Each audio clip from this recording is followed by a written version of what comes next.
So, for this evening's talk, I wanted to talk about just something very, very basic, but very, very powerful. It's during the last week, seeing some information about people who have some very, very weird views about life, and also to sort of see some other unpleasant things happen with people, and people get very upset. And sometimes we want to find out, why do people get so upset?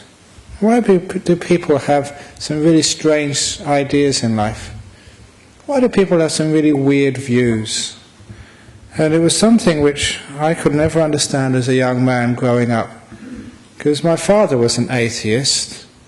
And when I asked him about, well, why don't you believe in a God? He gave a very powerful answer, because he was brought up in the North English town of Liverpool, and he was there during the Second World War.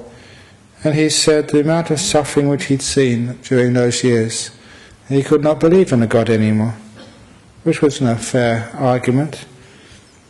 But then later on, growing up, I was very fascinated by science, by evidence-based ideas and beliefs, and I became very quite astounded that people could believe in some of the things which you hear in churches and mosques and even Buddhist temples sometimes. How can on earth a person believe in that stuff? Because my science was very, very clear, about where the world came from. 13,000 million years ago, according to astrophysics, and about sort of the nature of life.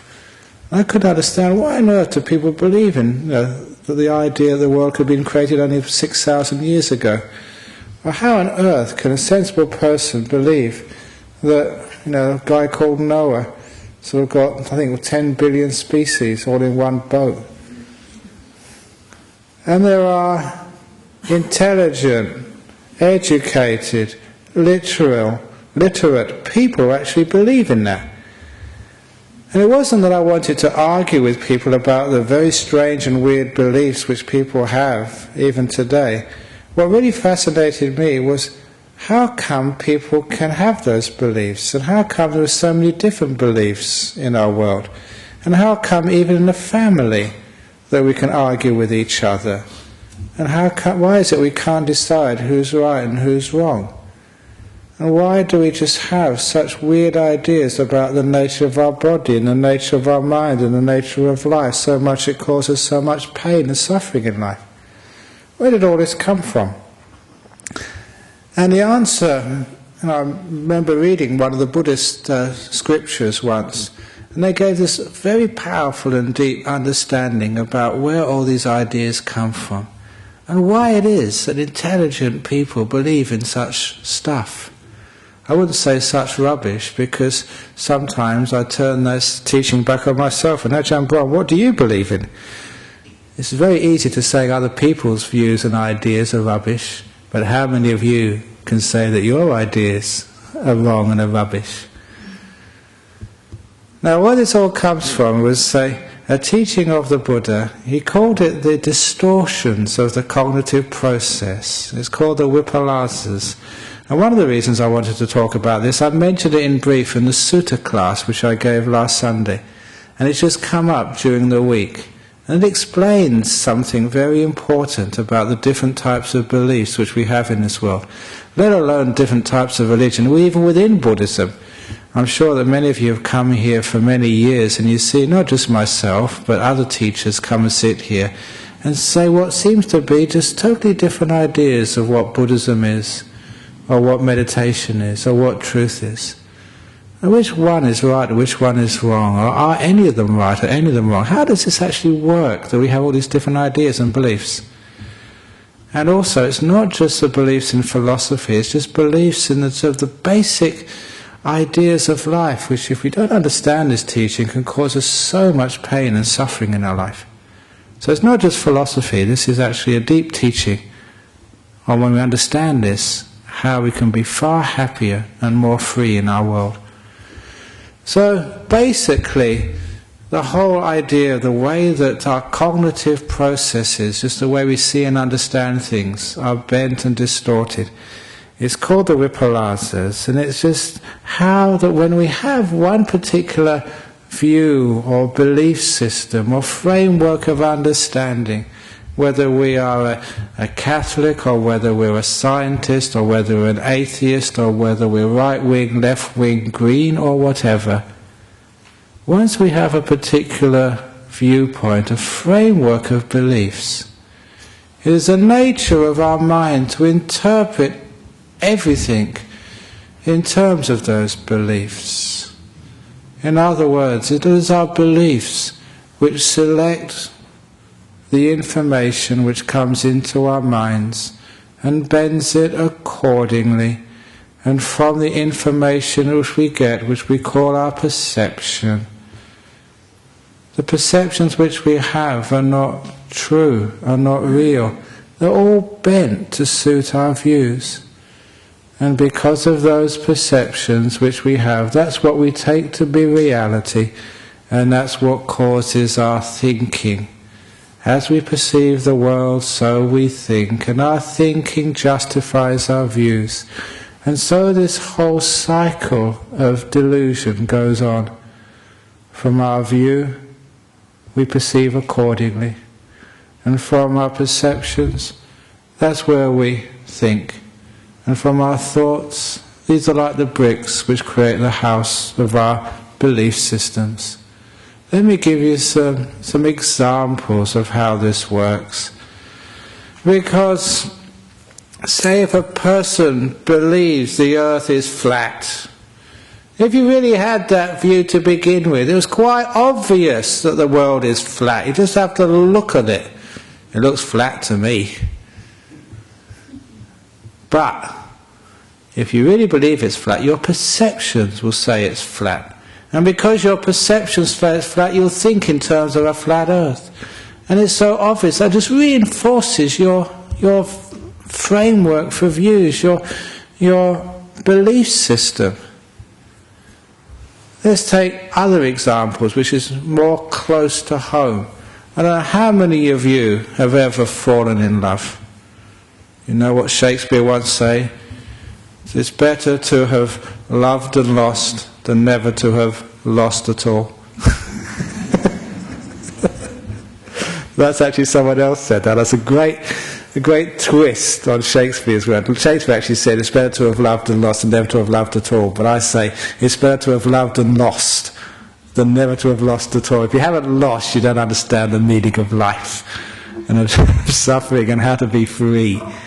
But anyway, well, all those of you who have fallen in love, now what is actually the process of that?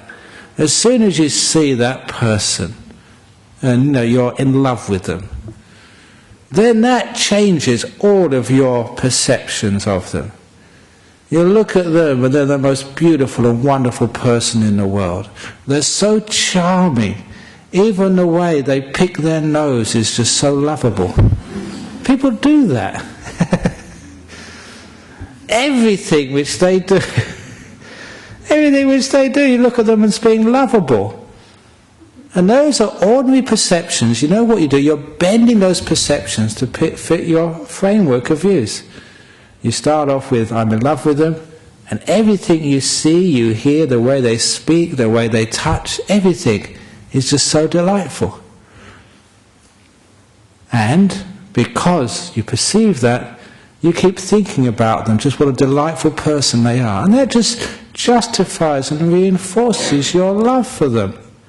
It's really weird why people fall in love. They get into this cycle. That because they view that that's the person I love, they perceive accordingly and they think accordingly. And anything which is going to challenge that idea, any action of those, which is challenging, to the fact they're so lovable, you actually filter out. You just don't see. You can't see it. Because you love them, because you want to love them, because you want to see their beauty, that's all you see. And any ugliness, any spot, any fault or failure in them, you are blind to. You don't allow that into your mind. You see, your perceptions become filtered. Only those perceptions which justify your love for that person actually come in. And everything else doesn't even appear in your mind. And so it's quite obvious you love them.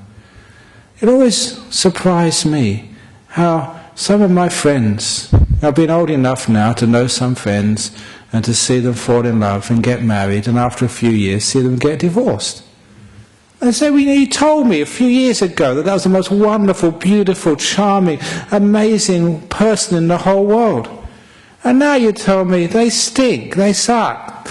I don't know how on earth I ever managed to like this person in the first place. Why does that happen? Has the person changed? Or is it just, because your view changes, you start to see something else in them? And all the perceptions of beauty and kindness, they're just not allowed into the mind anymore. And all you see is what's wrong with them. And because you see what's wrong with them, you think accordingly, and that just justifies the fact that you hate them and get very angry at them. If you understand what I'm saying, there's another simile which somebody just mentioned just half an hour ago. They were talking about just the fact that why do sort of people drink alcohol, and I was just reminded of my first glass of beer when I was only 14 years of age. Just being illegal, just trying to be a grown up, going into a pub in the afternoon and having a glass of beer. And it tasted disgusting. It was one of the worst tastes I've ever had in my whole life, a glass of British beer. But all of my friends said it was delicious. The whole society celebrated beer. And if you were going to have any social life at all in that country, you had to go to the pub and drink beer. And so after only about 3 or 4 months, I started to like beer. Now, where did that actually come from?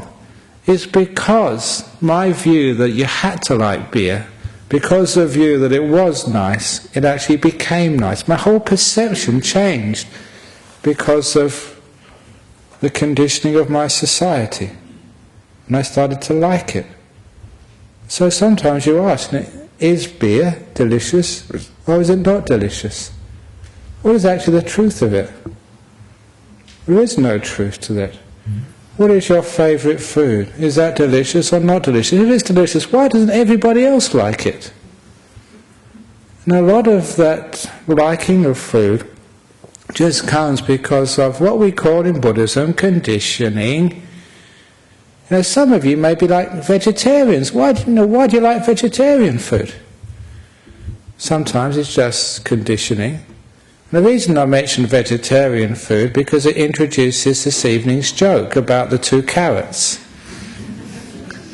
I've mentioned this joke in the Armadale group, and I really thought I'd mention this joke here, but apparently I hadn't. I tried it out on a few people just after last week's talk, and they thought it was funny, so I thought I should really tell about the 2 carrots here this evening, because there were 2 carrots just in the centre of Perth, walking down the road, and one poor carrot got hit by a car.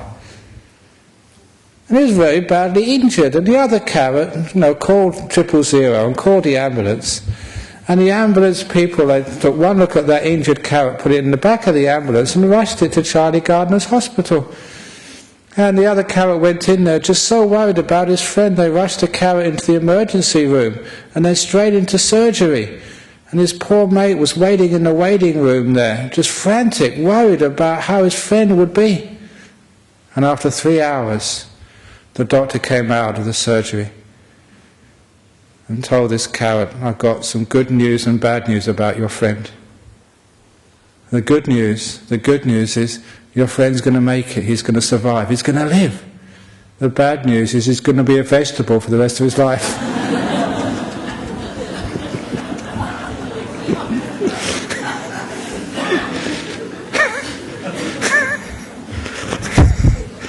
Terrible joke.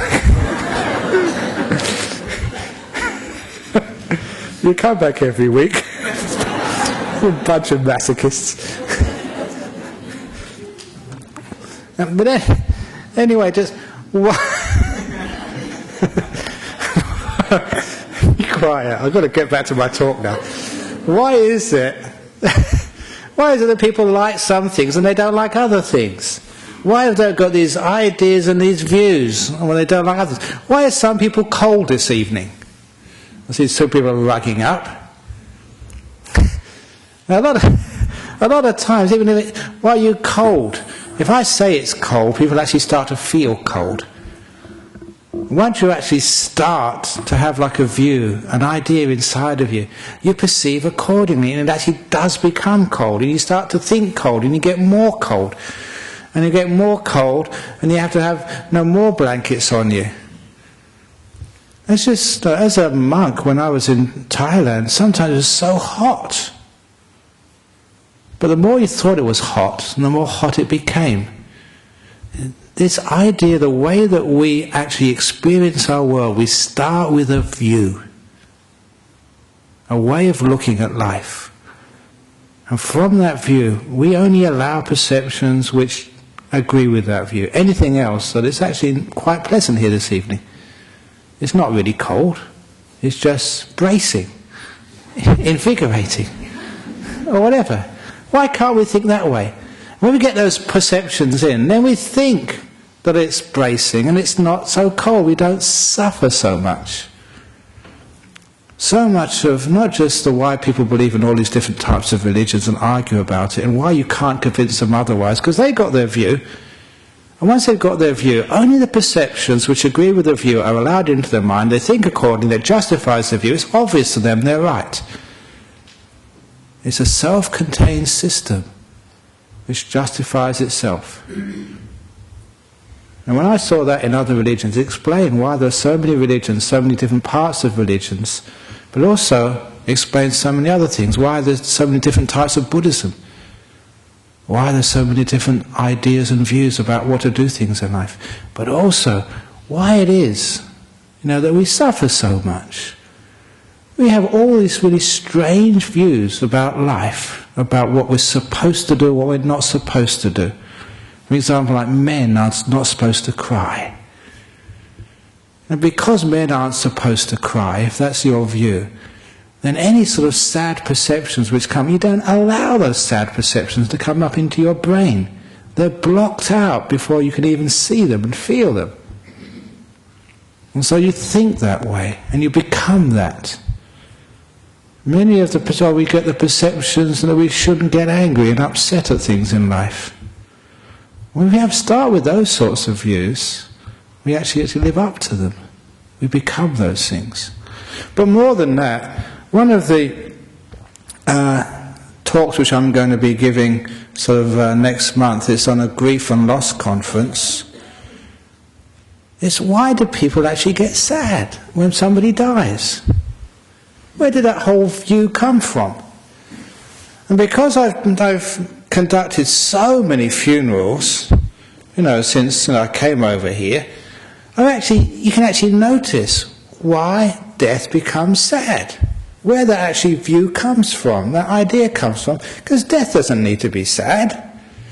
Let's look at it this way. When you've seen somebody being born, when you see like a baby, just freshly out of the womb, it cries. But all the loved ones, all the family, they smile and laugh. But the baby cries. But whenever you go to a funeral service, you see the corpse smiling, while all the loved ones are crying. Haven't you noticed we get it the wrong way round? So the person who's being born, they should know what's going on. So if they're crying, it's pretty bad. So you should cry with them. Birth is suffering, said the Buddha. And look at dying. They're happy in the coffin. They're having a great time. They're smiling. So why can't you be smiling as well? What's wrong with death anyway? So the trouble is because we've got this view that death is wrong. And because we've got this view as death is wrong, all these funerals which I go to, people are just so sad. And they just cry at the first possible opportunity. You know why? Because that's what you think you should do at a funeral. And what really changed my ideas was when I see these kids, these young 3, 4, 5, 6-year-olds coming to the funeral. And they're playing around, being naughty, shouting, laughing. And I've seen so many of these kids go up to say their mother or their father and look at the sadness in their eyes and the grief in their face and become terrified. They don't understand why you should be sad at a death. But they see it in the faces of their mother and father. And they learn that response from them. They get the idea that death is sad. And once they view it that way, then all the perceptions of the end of life become bent by that view. And that death is always sad. And they think that way, if they think of death at all. And that just reinforces the views, oh, isn't it sad that somebody dies?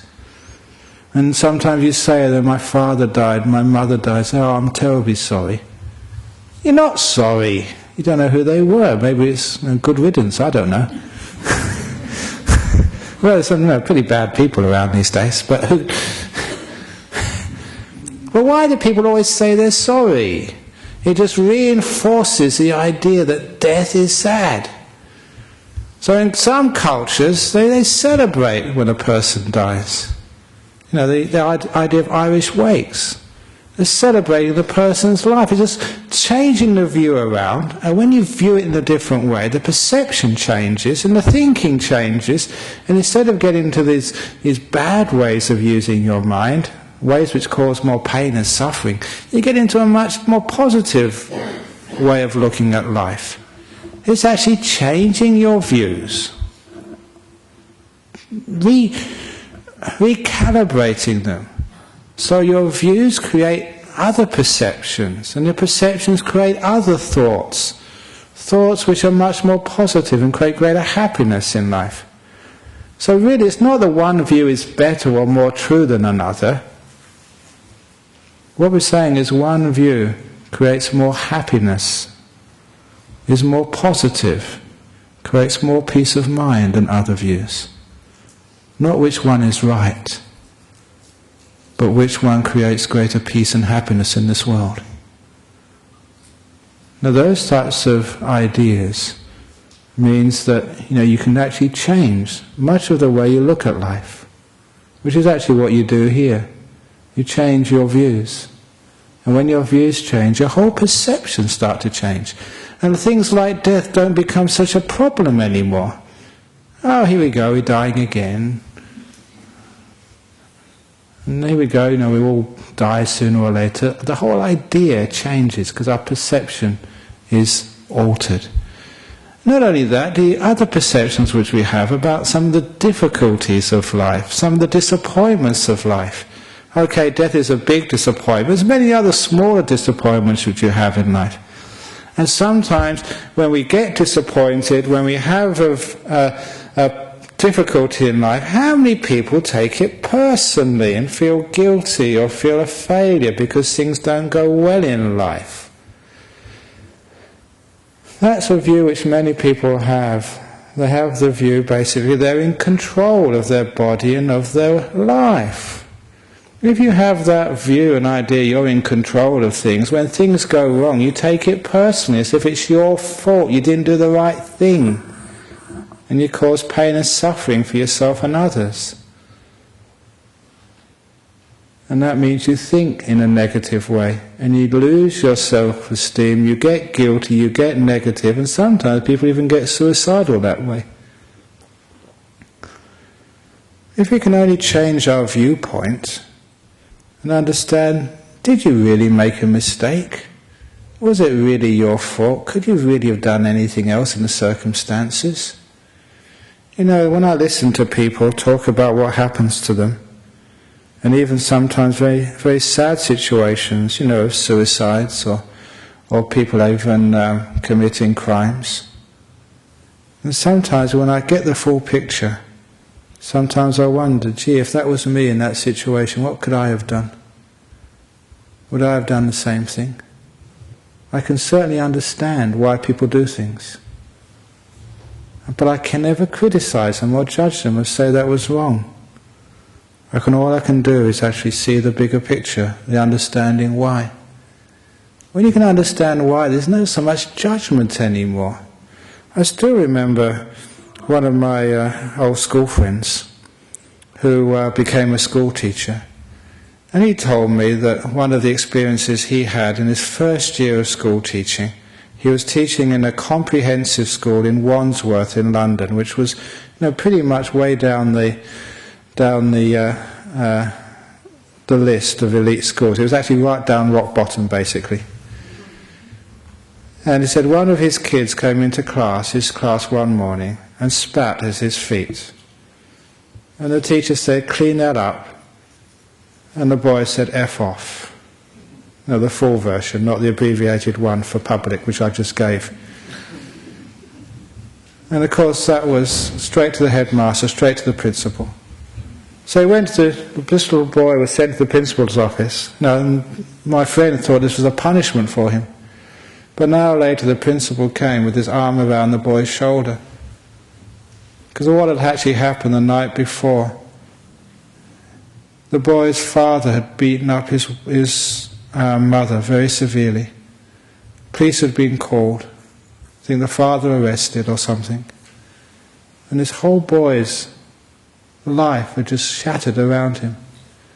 The mother he loved was savagely beaten. His father he loved as well was arrested. And this is what he was thinking when he came into that schoolroom in the morning. Of course, my friend, the school teacher, never knew the background. When he heard and appreciated the trauma that little sort of 12-year-old had been through the night before, he could understand why the boy had acted that way. Maybe not acceptable, at least could he understand it. And his whole judgment of the situation changed. You can see that when we have a fuller picture, a much better view, our perceptions of that's a terrible thing to do, that's a bad thing to do, and all the thinking which goes on with it tends to change. I don't know how many people have hurt you this last week, or done things they so-called shouldn't have done. But if we actually had the full picture and had the bigger view of what really happened and why they did that, maybe we wouldn't have so many perceptions of anger and thoughts of ill will against them. Too much of life, we don't get enough information and big picture, which is why that many times that I found, because I've been a monk for such a long time, it's just impossible to judge a person. And sometimes because I've gone into prisons and talked to some really gorillas, that sometimes some of these people, you just wonder, wow, where they've been through, where they've come from. One of those stories, I was reminded of this just last week, because that story which I wrote about in my book of the cow that cried in Carnot Prison Farm, apparently a similar situation happened a couple of weeks ago with another cow. That particular story, I won't go into the story itself, but there was a prisoner over there who came to see me after I gave a talk on meditation. He wanted a private interview because he was very upset that he was a slaughterer in that prison and he was about to slaughter a cow. All the cows would be screaming and hollering and trying to escape, but one cow came in which didn't cry at all, which came in. I'm going to tell the story now, I've already started. Of all the cows and sheep and other animals which this guy had to slaughter, that was his job in Carnot Prison Farm. He was a prisoner. He was a murderer, actually, he told me. And now he got this job of killing cows and sheep, the slaughterer. He said all the animals who came in would always cry and struggle to escape. They needed dogs and these electric shock cattle prods to force them into the enclosure, into the place where the executioner stood with his electric bolt gun. And he said that every animal would always scream and try and escape. He said on this one day, this cow came in without making any noise, head down, and just walked one foot after another, slowly, and positioned itself voluntarily just underneath the platform where its executioner stood. And this cow then lifted its head and looked this prisoner in the eye. Just made eye contact.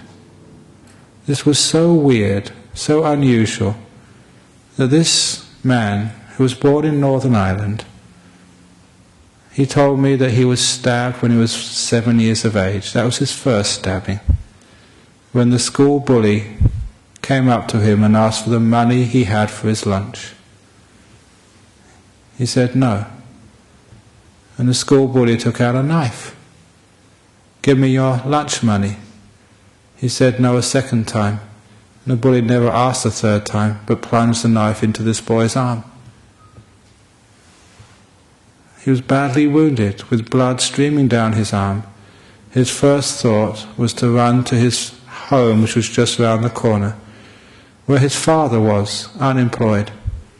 He ran into his house, screamed to his father, "I've been stabbed, I've been stabbed." His father looked at the wound and took him into the kitchen, but not to dress his wound, but to take out another knife from the kitchen drawer, give it to his 7-year-old son, and ordered the son go back into the school and stab the boy back. And he said that was how he was brought up. And that's why he'd been in prison many times. And he confessed to me that he'd killed people. He was a murderer. And now he was killing cows. When you find out where these people come from, their upbringing, sometimes your view of these people as bad people just disappears. Your whole perception of them changes. You think about them in a different way. But anyway, with the cow, as this cow got eye contact with this prisoner, the prisoner couldn't move. He was frozen, because he'd never seen such a thing before. He couldn't pull the gun to execute the cow. He didn't know how many minutes passed by, but then something very strange happened. He noticed in the left eye of the cow, just above the lower eyelid, there was liquid welling up, getting more and more and more. And you all know how big cows' eyes are. The water got so much above the left eyelid, bottom eyelid of the cow, that it started to dribble over the edge and down the cow's cheek. The cow was crying. He got so confused. Soon he noticed the same was happening in the other eye. On the lower eyelid of the right eye, there was more water coming, until that too was far too much for the eyelid to hold, and that too started to stream over the right eyelid and down the cow's cheek. The cow was crying. He swore, threw down the gun, and said, "That cow ain't dying." When he came to see me, he said he was now a vegetarian. He was a murderer who was now a vegetarian because he saw a cow cry. Do you know that cows can cry? Sometimes our view is, no, just a cow is just a walking beefsteak. It's got no feelings. If that's your view, of course we perceive accordingly. Same with people who fish. And sometimes people who fish think, it doesn't matter, fish have no feelings. But fish do have feelings. They do feel the pain of the hook. Which is why, if you're Buddhist, you shouldn't go fishing. For those of you who some of these Buddhists Some be telling me, well, I only go fishing for the company and for the peace and the quiet. I don't really sort of, fish to catch the fish. When I catch them, I just throw them back again afterwards, just after torturing them. But I tell Buddhists, well, okay then, because, you've got to have some recreation and some fun in life. So I give special permission for Buddhists to go fishing. Go fishing, but just don't put the hook on the end of the line. Then it's even more peaceful for you. You can just throw the line in and you just wait there all day, and no one knows you haven't got a hook on the end of the line. They can't see it, only the fish know, and they won't tell. And while other fishermen always get disturbed by having to catch the fish, you're even more peaceful. So that's what I call a Buddhist fisherman. You can take your rod, go to these quiet places and throw the line in, but just don't put a hook on the end of the line. But sometimes when we have a particular idea and view that sort of animals don't count, then of course we will be cruel to them. But sometimes we need actually to change some of the ways we look at life. But actually, going back to sort of human beings, that prisoner, why is it that sometimes people look at that person, yeah, he's murdered another human being. And does that make them a murderer? I say no. Because a long time ago, when I sort of started reading what the Buddha was saying, he was saying you can't just judge a person that easily. You got the view, and if you perceive them as a murderer and think of them as a murderer, you want to punish them as a murderer and just lock them somewhere and throw the key away. But there is no such thing as a murderer. I've been to prisons and seen some people who've done lots and lots of killings. But I've never been to prison once and seen a murderer. Nor have I seen a thief. Nor have I seen a rapist. All I've seen are people who have raped, people who have robbed, people who have killed. The view is much bigger. Not just seeing that wonderful crime, or 2 or 10 crimes, but seeing what else they've done in their life. Not just one thing, or 2 things. What else did they do in the years of their life? What else did they do that day of their crime? When you see the big picture, they're not murderers, they're not rapists, they're not thieves. There's no such thing as a terrorist. There's people who do terrorist acts. There's no such thing as a stupid person. There's a person who does stupid things. But they're a person first, they're bigger. Now once you see that bigger view, your whole perception changes. Now, let's move away from prisons. What about, your home, your life, your relationship? Why is it that so often that one of, your partner does something wrong, 2 or 3 things wrong? They're selfish 3 or 4 times. Why do you call them a selfish person? Are they a selfish person, or are they someone who does selfish things? But they do other things as well. When your view changes, and you get a much bigger, wider view, your whole perception and thoughts change. Because I've known many of you for such a long time, and because, you're not all perfect people, but you're all lovable. And even the people I met in jail are all lovable. When I say lovable, because I don't just see their crimes, the 1 or 2 bad things they've done, but see the big picture, all of the stuff they've done in life, then it means that you can find something to love in them. When you find something to love in them, and it's always something there in the worst so-called criminals, then you can be friends, then you can talk, then you can counsel. The most important thing, when I can see something in them which is lovable, they can find something in themselves which is lovable, which is the most important part of this process. When you see something lovable in somebody else, perhaps they can see it in themselves. And when those prisoners see something lovable in themselves, then they can change. They don't lose their self-esteem.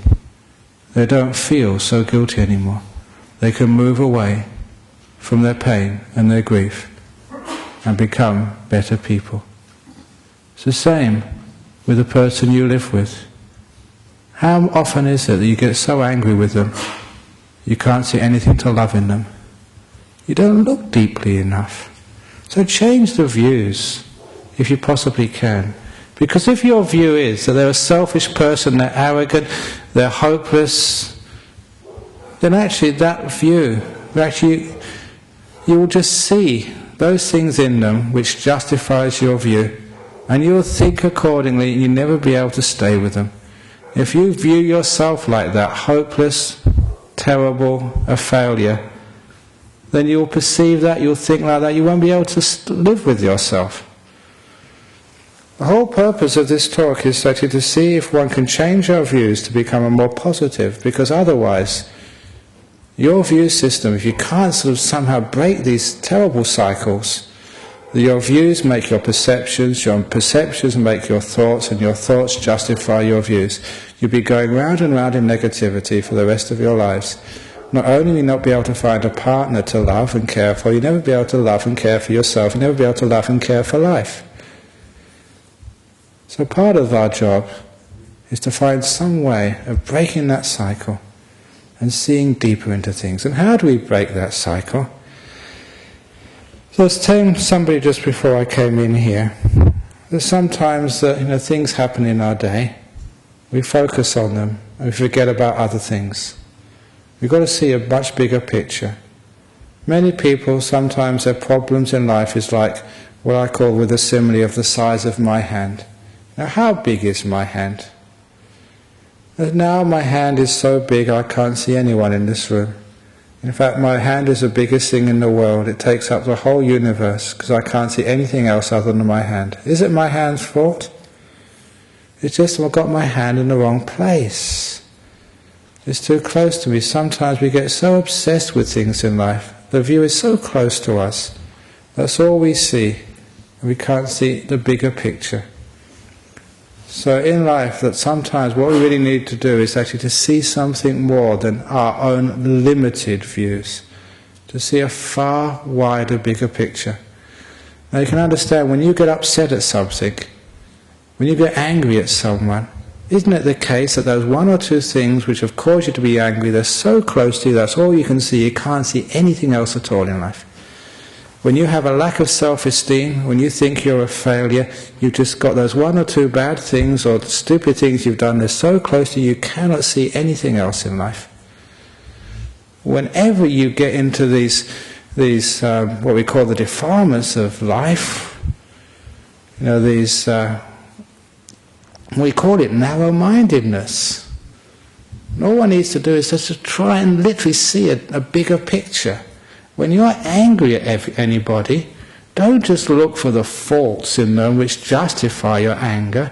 If you're really angry at someone, your job, if you really want to be a wise person and have some freedom and peace in your life, is deliberately go out of your way to find something which is lovable in that person, which you respect in that person. And then you overcome the anger. If you want to forgive somebody, and actually move away from that pain of hatred and revenge and resentment, you have to find something in that person which is worthy of forgiveness. I would say that's the first step to let go of anger and revenge, to see something in that person which is worthy to forgive. If you want to forgive yourself, again, to find something in yourself which is worthy, so you can forgive yourself. In that old simile, the two bad bricks in the wall, it's actually seeing the good bricks, or one or two good bricks in the wall, so you don't have to destroy a whole world, a whole wall, a whole life, a whole relationship, just because of one or two bad things. When the view is wide and includes other things, and sometimes you have to do that. You have to purposefully, if you're in bad mood, angry, purposely look for something in the opposite direction, to challenge that view, to see a bigger picture. And then that person you're angry with and upset with, you find, why am I getting angry at such a good person, a nice person? Why am I getting so upset at myself when you can see all the good things inside of you? You get a bigger, wider picture. Because I've been doing that for such a long time, when I meet people, sometimes it's impossible to judge them. You see, there's many, many good things and many bad things and many things which I can't see in them. So I always give people the benefit of the doubt, basically to know I can't judge them. It's very hard to judge yourself. How do you view yourself? As a good person, a bad person, somewhere in between? A lot of times the way we view ourselves, again, we distort that picture. A common way of pointing that out is sometimes when I give talks, I ask people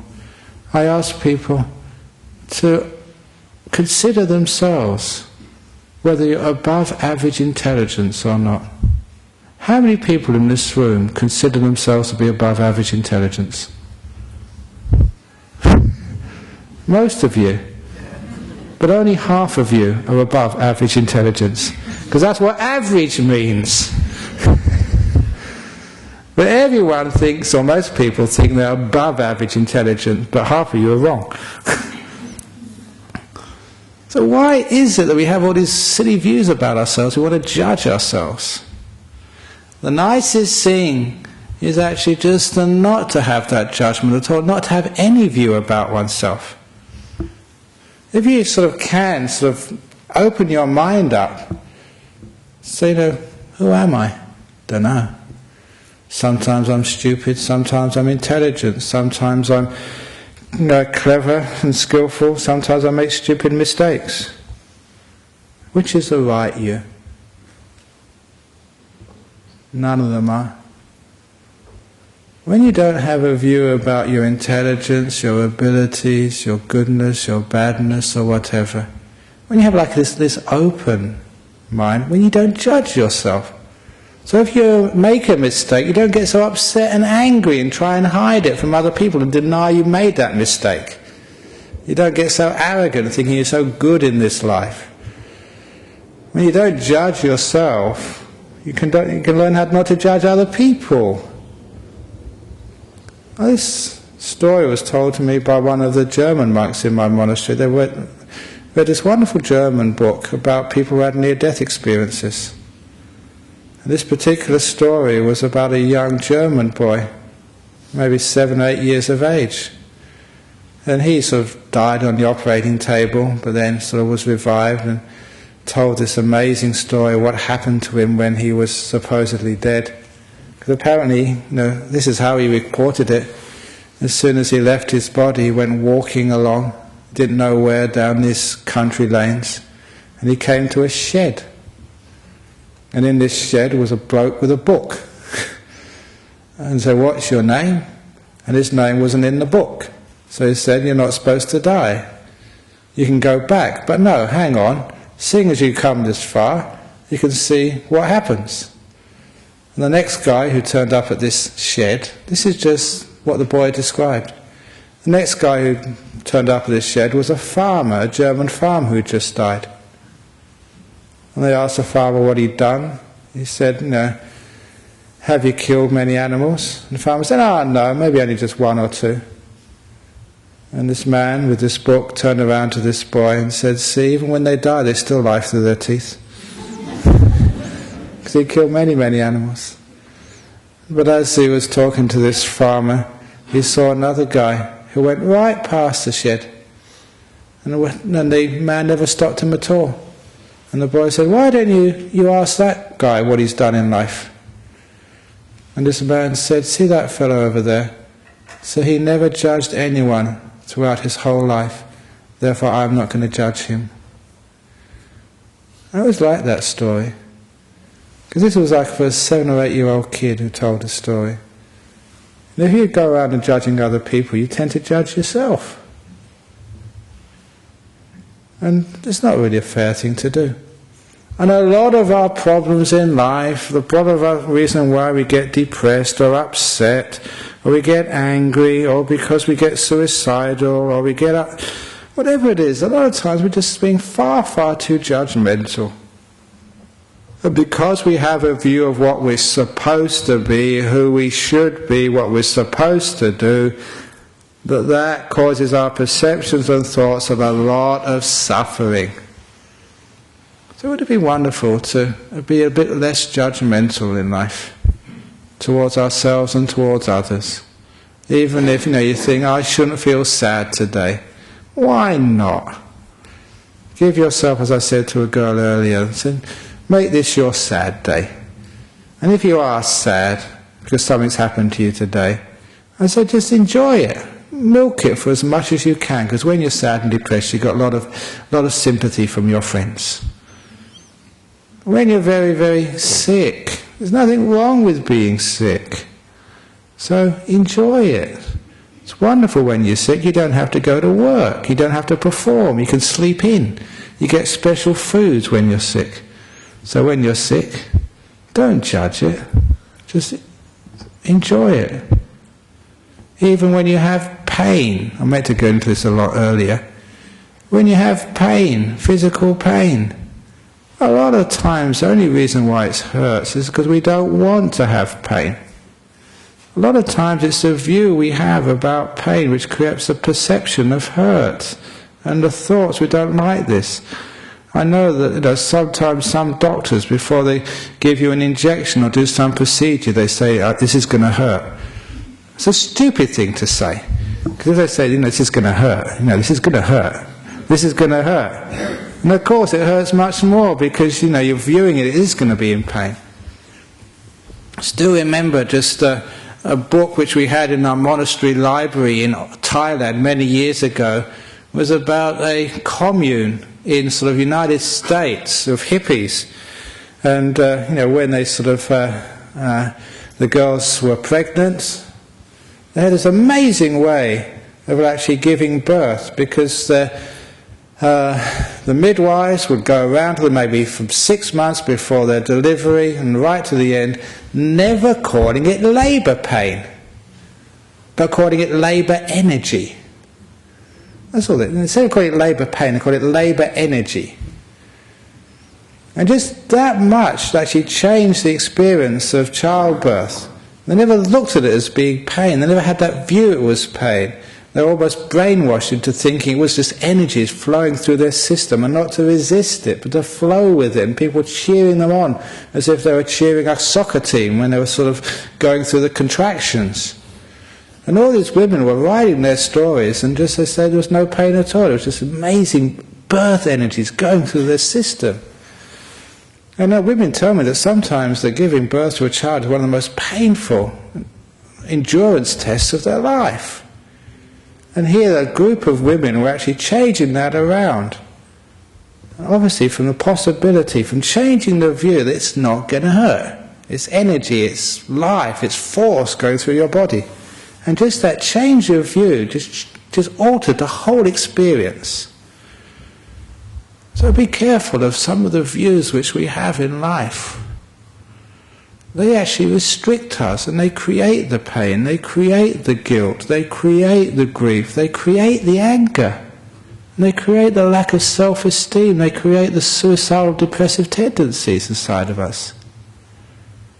Be careful of some of those views, because once you get stuck in them, they become reinforcing. So your job here, job in life, is to be careful. See when you have these negative views start of ill will, anger, rejection, guilt, fear, please challenge it. Expand your horizons of view. See a bigger picture. And you'll find that the problem is solved.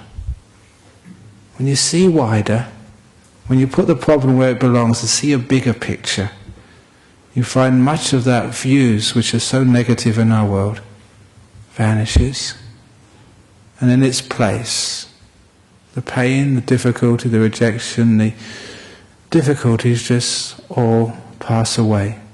Which is why those people who do know their Buddhism know the first step on the Eightfold Path is right view.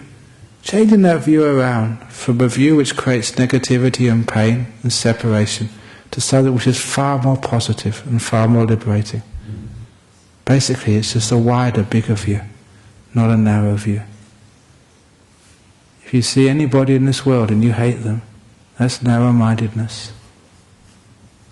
Look for other parts in them, the parts which are lovable. Other people love them.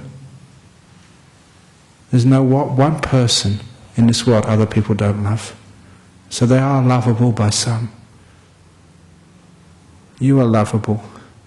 Can you see that inside yourself? When you see that bigger picture, negativity, pain, guilt and grief all disappear and you're free. So see if you can widen your view. And then you'll be free of suffering. So that's a talk this evening on widening one's view. So, yeah, you can say sadhu if you want. So, has anyone got any questions or complaints about the carrot joke or anything else this evening?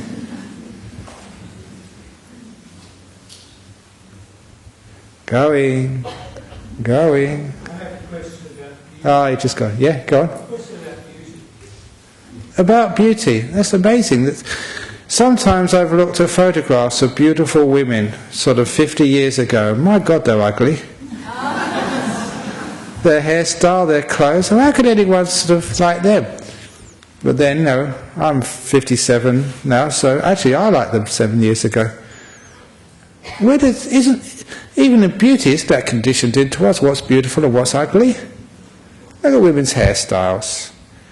You know, if you took a beautiful woman today and put her like 100 years ago, and men wouldn't find her beautiful at all. So even actually, much of the idea of beauty is actually culturally imposed upon us. Just like I was saying, like beer is delicious. That was just imposed upon me by my culture. So what is really beautiful? Like, is a sunset beautiful? Why?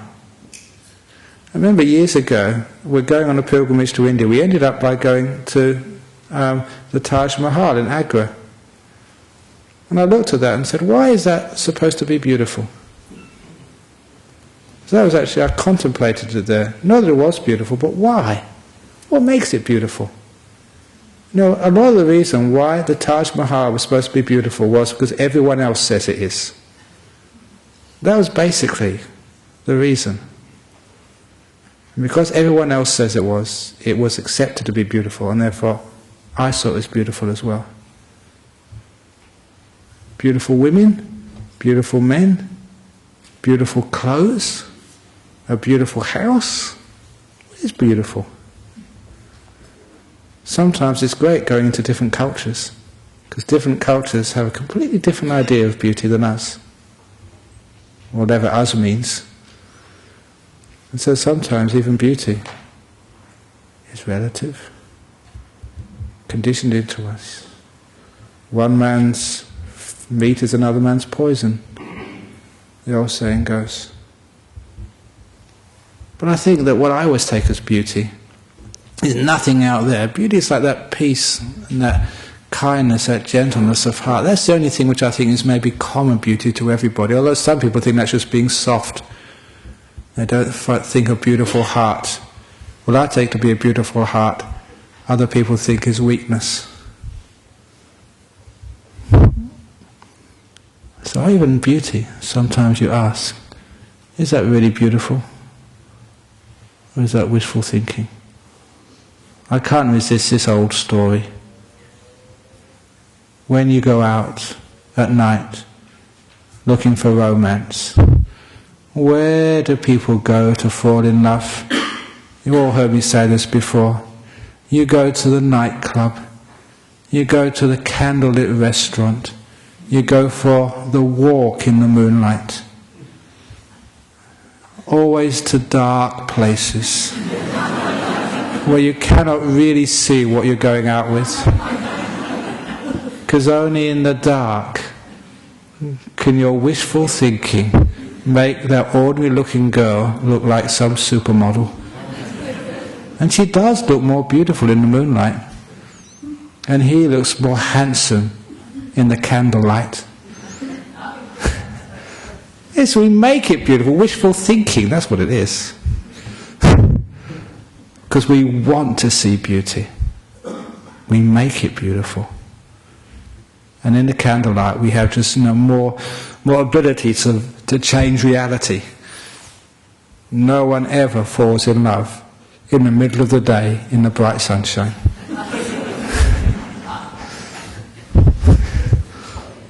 Okay, I think I've gone on enough there. So thank you for your question.